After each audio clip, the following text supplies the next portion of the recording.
اگر ماں باپ آپ سے کوئی بات کہیں اور ماں باپ کی بات آپ نہ مانیں تو ماں باپ کہیں گے اللہ اسی اولاد ہر ایک کو دے؟ ماں باپ کہیں گے؟ ماں باپ اس اولاد کو پسند کریں گے جو اولاد دن رات ماں باپ کی نافرمانی کرے؟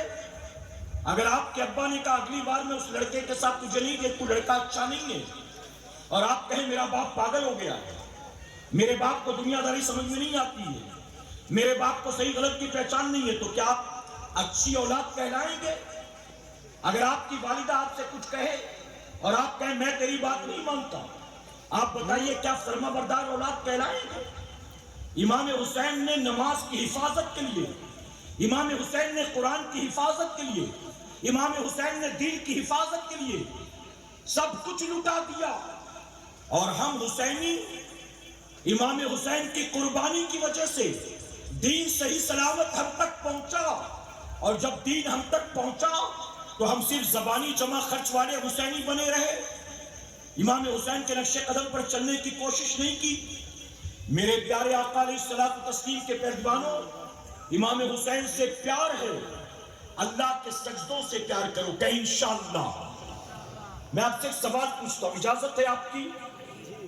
کیونکہ انہیں نکلنا بھی تھوڑا جلدی ہے، لیکن انتظامیہ والے لے کر نہیں آئے تو کوئی مسئلہ نہیں، کچھ ریزن ہوگا، بہرحال آتے ہوں گے۔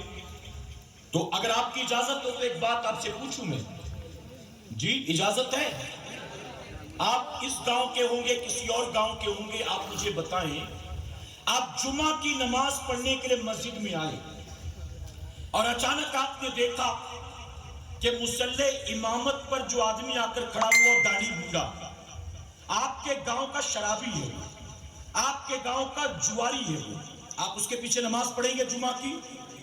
جی داڑھی والے ہی نہیں، داڑھی مونڈے بھی اس کے پیچھے نماز نہیں پڑھیں گے، نیک نمازی نہیں، محلے کے شرابی بھی اس کے پیچھے نماز نہیں پڑھیں گے۔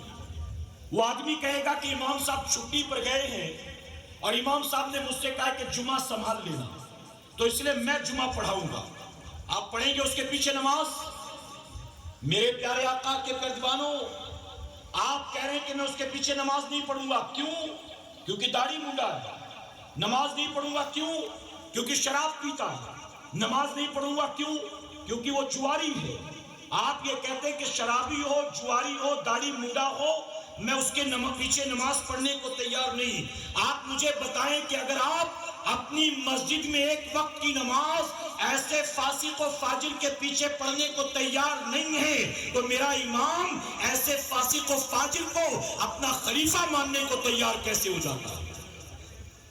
اگر امام حسین نے سرنڈر کر دیا ہوتا، اگر امام حسین نے صرف اپنی جان کے لیے، اپنے بچوں کی حفاظت کے لیے، فتنہ نہ ہو، فساد نہ ہو، لفڑا جھگڑا نہ ہو، چلو بیعت کر لیتے ہیں، بیعت کر لیتے ہیں، اگر امام نے صرف یہ سب کچھ سوچ کر مصلحت کے تحت ایک فاسق و فاجر کے ہاتھ میں ہاتھ دے دیا ہوتا تو جانتے ہو آج ہر مسجد کا امام داڑھی مونڈا ہوتا، شرابی ہوتا، زانی ہوتا، جواری ہوتا، اور اگر مقتدی کہتا کہ آپ امام ہو کر شراب پیتے ہو